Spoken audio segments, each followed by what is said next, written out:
Hey guys, welcome to alpha institute. Guys, आज हम फिर से लेकर आ चुके हैं आपके लिए फिजिक्स का एक बहुत ही महत्वपूर्ण क्लास, जहां पर आपको आज हम अध्याय नंबर 6 वैद्युत चुंबकीय पेड़ के इंपॉर्टेंट क्वेश्चन देने वाले हैं, वो भी अति लघुत्तरीय प्रकार के, और उसके सोल्यूशन भी देने वाले हैं। गाइस, इसके अलावा हम आपको सभी प्रकार के प्रश्न और उसके सोल्यूशन देते हैं, चाहे आपके लघुत्तरीय हो, चाहे दीर्घोत्तरीय हो, चाहे फिर आपके आंकिक प्रश्न ही क्यों हो या फिर डेरिवेशंस हो। गाइस, मैं जल्द ही आपको बहुविकल्पी प्रकार के प्रश्नों के भी सलूशन के साथ आपको देने की कोशिश कर रहे हैं। जल्दी आपको वो भी दिया जाएगा। गाइस, हम पिछले लेक्चर में आपको हम आंकिक प्रश्न और उसके सलूशन करा रहे थे चैप्टर नंबर 4 के। गाइस, मैं चैप्टर नंबर 4 के करीब 12 आंकिक प्रश्न ले लिए थे, जिसमें से 5 या 6 आंकिक प्रश्नों आपको करा चुका हूं। बाकी सभी प्रश्न आपको करा दिया जाएगा। मैं सोच रहा हूं 2-3 दिन आपको सप्ताह में आंकिक प्रश्न कराएं, बाकी दिन आपको डेरिवेशन और फिर अति लघुत्तरीय टाइप के प्रश्न कराएं, क्योंकि सभी प्रश्न आपके बोर्ड एग्जाम के लिए महत्वपूर्ण होते हैं। केवल आंकिक प्रश्न भी पढ़कर आप अच्छे नंबर नहीं ला सकते हैं जब तक आपको पूरी फिजिक्स की सभी प्रकार के प्रश्नों की तैयारी अच्छे से नहीं होगी। तो गाइस, आज मैं चैप्टर नंबर 6 के इंपॉर्टेंट अति लघुत्तरीय प्रकार के प्रश्न लेकर आया हूं और उसका सलूशन भी कराऊंगा। कोशिश करूंगा कि इसी लेक्चर में आपको सभी चीजें याद हो जाएं, लेकिन आप भी कोशिश करोगे तभी होगा, क्योंकि गाइस 100% कंसंट्रेशन के साथ लेक्चर देखोगे तो आपको काफी हेल्प होगा। तो सबसे पहला प्रश्न है, चलिए करते हैं इसका सलूशन। पहला प्रश्न क्या है? चुंबकीय फ्लक्स को परिभाषित कीजिए तथा चुंबकीय फ्लक्स की विमा लिखिए। तो गाइस, चलिए शुरू करते हैं। सबसे पहला क्या है आपका? चुंबकीय फ्लक्स की परिभाषित कीजिए। तो चुंबकीय फ्लक्स होता क्या है? यहां पर मैं उसका डिफिनेशन पहले से लिख रखा हूं। क्या होता है चुंबकीय फ्लक्स? किसी चुंबकीय क्षेत्र में, अगर कोई भी चुंबकीय क्षेत्र है उसमें कोई पृष्ठ रख दें, तो पृष्ठ के लंबवत गुजरने वाली चुंबकीय बल रेखाओं की संख्या को पृष्ठ की चुंबकीय फ्लक्स घनत्व, पृष्ठ की चुंबकीय फ्लक्स कहते हैं। फिर से समझना क्या होता है पृष्ठ की चुंबकीय फ्लक्स। फिर से समझना, यहां पर किसी चुंबकीय क्षेत्र में रखे किसी पृष्ठ के लंबवत गुजरने वाली चुंबकीय बल रेखाओं की संख्या को पृष्ठ की चुंबकीय फ्लक्स कहते हैं। इसे हम लोग क्या करते हैं? फाई से निरूपित करते हैं। ठीक है, इसे फाई से निरूपित करते हैं।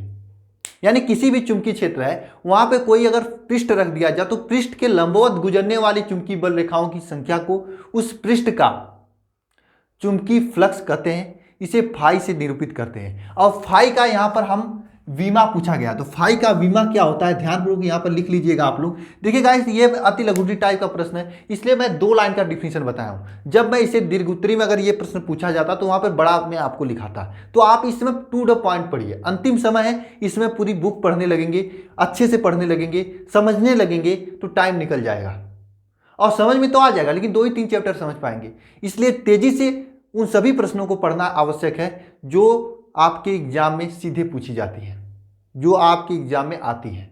और भले ही 2 लाइन का डिफिनेशन है, नहीं रट लाते आप, तो क्या क्या रट लेते हो यार, क्या क्या याद कर लेते हो? ये तो 2 लाइन का डिफिनेशन है। आपको मैं समझा भी दिया कि किसी भी चुंबकीय क्षेत्र में अगर कोई पृष्ठ रख दिया जाए तो उस पृष्ठ से गुजरने वाली चुंबकीय बल रेखाओं की संख्या को उस पृष्ठ से गुजरने वाली या लंबवत गुजरने वाली चुंबकीय बल रेखाओं की संख्या को चुंबकीय फ्लक्स घनत्व कहते हैं। इसे फाई से निरूपित करते हैं। इसकी विमा की बात करें तो विमा पूछा गया है। इसका विमा क्या होता है? इसका विमा एम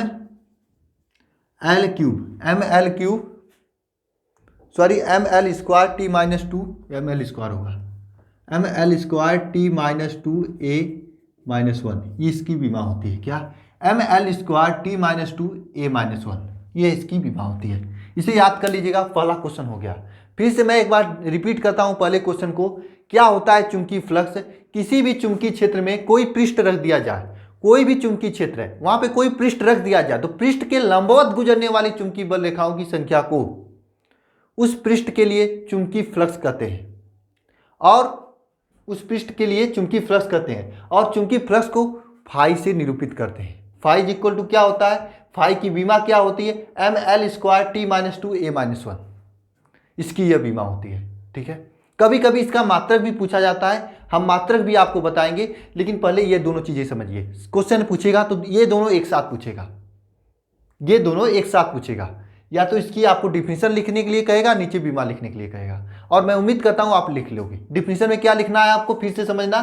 किसी चुंबकीय क्षेत्र में रखे पृष्ठ के लंबवत गुजरने वाली चुंबकीय बल रेखाओं की संख्या को चुंबकीय फ्लक्स कहते हैं। इसे फाई से निरूपित करते हैं। यहाँ पे फाई लिख देना, ठीक है। फाई का विमा जो होता है ये होता है ml² t-2a-1, ml² t-2a-1,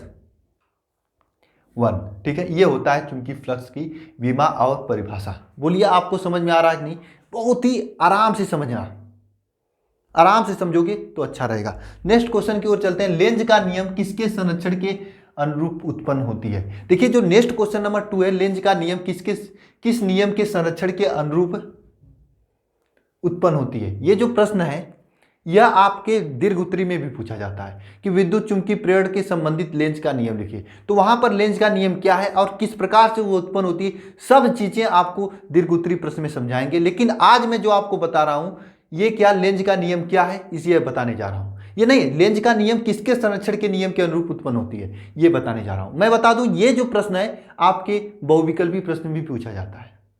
तो आज मैं अति लघुत्तरी में इसका आंसर बताने जा रहा हूं। तो लेंज का नियम किसके संरक्षण के नियम के अनुरूप उत्पन्न होती है? तो लेंज का नियम जो है ऊर्जा संरक्षण के नियम के अनुरूप उत्पन्न होती है। किसके संरक्षण के नियम अनुरूप होती है उत्पन्न? ऊर्जा संरक्षण के नियम। लेंज का नियम, लेंज का नियम जो होता है वह क्या होता है? ऊर्जा संरक्षण को व्यक्त करता है।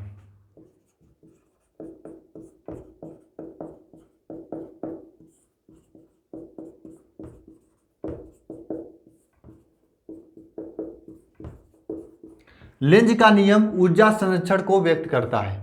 लेंज का नियम किसके संरक्षण को व्यक्त करता है? तो ऊर्जा संरक्षण के व्यक्त करता है, ठीक है। यह अगर आपको बहुविकल्पी प्रश्न में पूछा जाएगा तो कैसे पूछा जाएगा?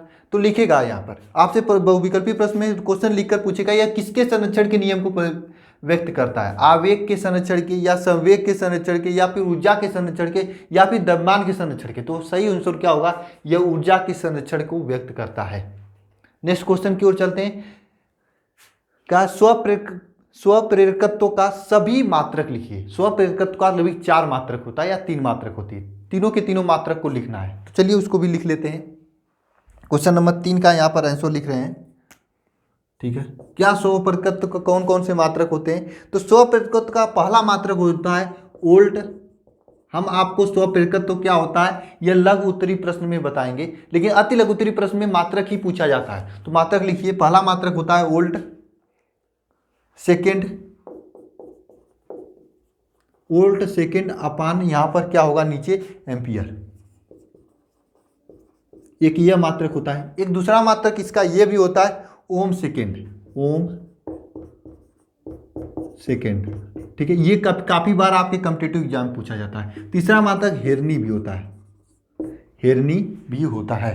इसका तीसरा मात्रक हेनरी होता है, हेरनी नहीं, हेनरी। इसका तीसरा मात्रक हेनरी भी होता है। पहला मात्रक क्या है? वोल्ट, सेकेंड एम्पियर होता है। दूसरा मात्रक क्या होता है? ओम सेकेंड होता है, या फिर कभी कभी इसे हेनरी भी दिया देता है, कहा जाता है, ठीक है। नेक्स्ट की ओर चलते हैं। नेक्स्ट क्वेश्चन क्या है? एक शुद्ध प्रेरकत्व की औसत ऊर्जा के क्षय के लिए लिखिए। सूत्र लिखना है आपको। क्या? एक शुद्ध प्रेरकत्व की औसत ऊर्जा क्षय को लिखिए। तो शुद्ध प्रेरकत्व के औसत ऊर्जा क्षय को किससे दर्शाया जाता है? क्वेश्चन नंबर 4 है। शुद्ध प्रेरकत्व के औसत ऊर्जा क्षय को हम लोग दर्शाते हैं हाफ Li², जहां पर क्या है यल आपका प्रेरकत्व है, आई क्या है धारा है। तो शुद्ध प्रेरकत्व के औसत ऊर्जा क्षय हाफ Li² है। और गाइस इसे हमें प्रूव भी करना है आपके बोर्ड एग्जाम को लेकर। तो ये मैं प्रूव भी करूंगा अच्छे से, टेंशन मत लेना, डेरिवेशन में समझाया जाएगा ये सभी चीजें।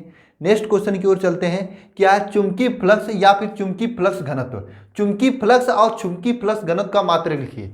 बहुत ही, इसीलिए मैं यहाँ पर इसका मात्रक नहीं बताया था। क्यों नहीं बताया था? क्योंकि ये दोनों में कंफ्यूजन होता है। कुछ लोग सोचते हैं कि चुंबकीय फ्लक्स और चुंबकीय फ्लक्स घनत्व दोनों एक होते हैं, लेकिन ऐसा नहीं होता है। चुंबकीय फ्लक्स एक चीज है, चुंबकीय फ्लक्स घनत्व दूसरी चीज है, ठीक है। अब इन दोनों का मात्रक यहाँ पर पूछा गया है क्वेश्चन नंबर 5 में। तो आइए इनका मात्रक भी लिख लेते हैं। क्वेश्चन नंबर 5 का यहाँ पर हल है। क्वेश्चन नंबर 5 का इसका मात्रक क्या है, इसको आइए लिखते हैं। देखिए चुंबकीय फ्लक्स जो है, यह साई मात्रक चुंबकीय फ्लक्स का बेवर होता है। चुंबकीय फ्लक्स का एसआई मात्रक जो होता है क्या होता है? बेवर होता है, बेवर, ठीक है, ये होता है। लेकिन उसी जगह चुंबकीय फ्लक्स घनत्व की एसआई मात्रक की बात करें तो वेबर प्रति मीटर स्क्वायर होता है। ठीक है, वेबर प्रति मीटर, वेबर प्रति मीटर स्क्वायर होता है। ठीक है, चुंबकीय फ्लक्स घनत्व का एसआई मात्रक, एसआई मात्रक क्या होता है? वेबर प्रति मीटर स्क्वायर होता है, वेबर प्रति मीटर स्क्वायर होता है। ठीक है, लास्ट क्वेश्चन क्या है यहाँ पर कि अननोन प्रेरक क्या है, अननोन प्रेरक की प्रेरकत्व प्रेरित विद्युत वाहक बल से संबंधित सूत्र लिखिए। अननोन प्रेरक की प्रेरित विद्युत वाहक बल से संबंधित सूत्र लिखना है। अंतिम प्रश्न ये है, इस प्रश्न का भी हम सलूशन करा रहे हैं। छठा प्रश्न यहाँ पर इसका सलूशन करा रहा हूँ। इसका जो सूत्र क्या होता है, अननोन प्रेरक का विद्युत वाहक बल, प्रेरित विद्युत वाहक बल के साथ सूत्र क्या होता है? यम इज इक्वल टू होता है, माइनस बाहर होता है E upon D I upon D T, ये होता है E upon D I upon D T. ठीक है, ये जो ई है, ई आपका विद्युत वाहक बल है, वो भी प्रेरित विद्युत वाहक बल है, और आई जो है आपका धारा है, और यहाँ पर माइनस लगाया जाता है क्योंकि ये घटता है। यह आपका यम जो है आपका अननोन प्रेरक या अननोन प्रेरक गुणांक है। ठीक है गाइस, इस प्रकार से 6 प्रश्न थे, 6 के 6 मैं सलूशन कराया अच्छे से। आपको कितना समझ में आया ये कमेंट बॉक्स में कमेंट करके लिखना, और साथ में कल इसका लघु उत्तरीय प्रश्न लेकर आने वाला हूँ, इंपॉर्टेंट लघु उत्तरीय प्रश्न। तो उसमें से कितने स्टूडेंट प्रेजेंट होने वाले हैं जरा कमेंट बॉक्स में लिख कर बताना, और फिर आप लोगों की पढ़ाई कैसी चल रही है ये भी बता देना, अच्छी रहेगा मुझे आपके लिए। और मैं टॉप 30 पूरे फिजिक्स के टॉप 30 इंपॉर्टेंट लॉन्ग क्वेश्चन लेकर आने वाला हूं, जल्दी लेकर आऊंगा, उसका अनाउंसमेंट जल्दी करूंगा, और उसमें टॉप 30 इंपॉर्टेंट लॉन्ग क्वेश्चन का सलूशन के साथ मैं आपको कराऊंगा, जो कि आपको काफ़ी हेल्प करेगा। तो गाइस चलते हैं, मिलते हैं नेक्स्ट वीडियो में, नेक्स्ट लेक्चर में। धन्यवाद, अपना ख्याल रखिएगा।